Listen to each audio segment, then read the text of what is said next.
Pacienti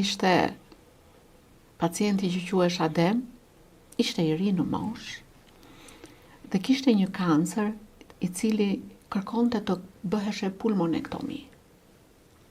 Pra të hiqeshe një mushkëri.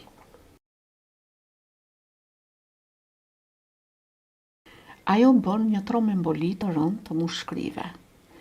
Dhe diskutoheshe, duhet të mbaj fëmin, duhet të trajtohet me hollues të gjakut, me antikoagulant, për të shpëtuar jetën e nënës, apo neve duhet të zgjidhim një rrugë që të shpëtonim të dy jetët, të bebit dhe të nënës.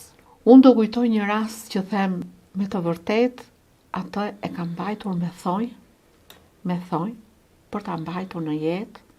Është një djalë i ri, 37 vjeç, nga Fushkruja, nuk mund të përballoheshe ajo epidemi, pandemi me një mjek. Absolutisht. Ajo donte të gjithë strukturat, ashtu siç u përfshin.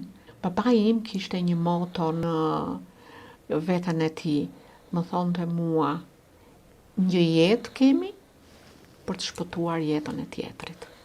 Pra një jetë për jetën. Mua më duket sikur kam punuar 1 minutë në këtë jetë. Për shëndetësinë, e kam dashuruar gjithmonë.